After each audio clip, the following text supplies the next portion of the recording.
So today, we're diving into the story of a queen who became a warrior, a symbol of rebellion, and honestly, an absolute legend in Indian history, Rani Lakshmibai. And that really gets to the heart of it, doesn't it?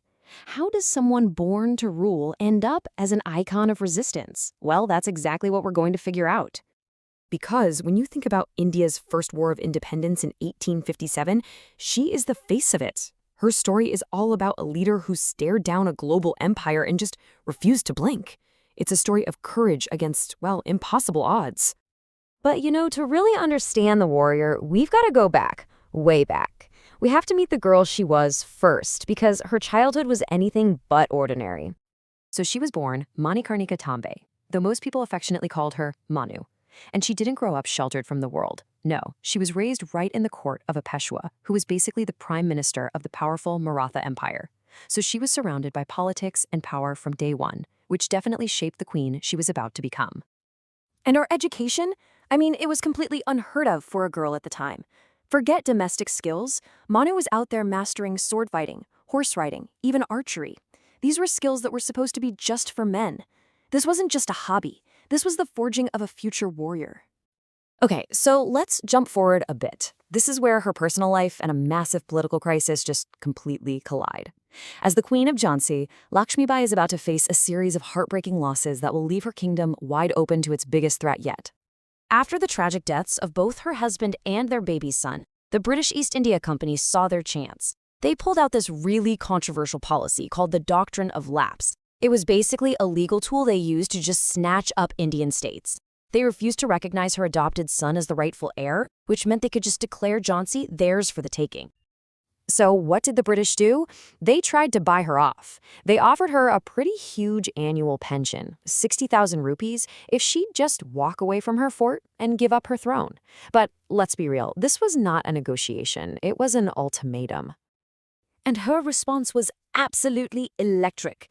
It became legendary. "Main apni Jhansi nahi dungi. I shall not give up my Jhansi." And with those words, everything changed. The grieving widow was gone. In her place stood a rebel leader who had just drawn a line in the sand. So when the huge revolt of 1857 started sweeping across India, Rani Lakshmibai was ready. She didn't just defend her throne, she took command. She raised a whole volunteer army, and get this, she even started a women's wing called the Durga Dal. She was preparing everyone in Jhansi for the fight of their lives. And that fight came right to her doorstep in March 1858. A massive British army led by Sir Hugh Rose surrounded her fort. And for 2 brutal weeks, the Rani was right there on the front lines, personally leading the defense from the walls against a much, much bigger army. But eventually, the walls were breached. It looked like it was all over. And that's when she did something, well, something straight out of a legend. She strapped her young son to her back, got on her horse, Badal, rode him to the edge of the fortress wall, and just leaped. She landed right in the middle of the shocked enemy troops and literally cut her way through to escape. She was not done fighting. But that incredible escape wasn't the end of the story, not even close. It was really the start of her final, most defiant act. She immediately linked up with other rebel leaders like Tacha Topi, completely determined to drive the British out. It all came to a head just a couple of months later, near the city of Gwalior. She rode into her last battle dressed as a cavalry soldier, leading a ferocious charge, fighting with everything she had until she was finally struck down on the battlefield.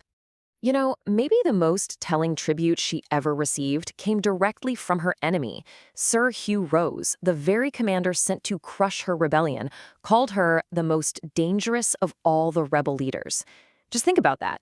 That wasn't just praise, that was the general of a global empire admitting that this one queen was his most formidable opponent. And she did all of this by the time she was 29 years old. Her life was so tragically short, but the legacy she left behind would be absolutely immortal. And that legacy goes so far beyond the battlefield. Today, Rani Lakshmibai is this powerful, enduring symbol of patriotism, of having the courage to stand up to tyranny, and, of course, of women's empowerment. Her story still inspires millions.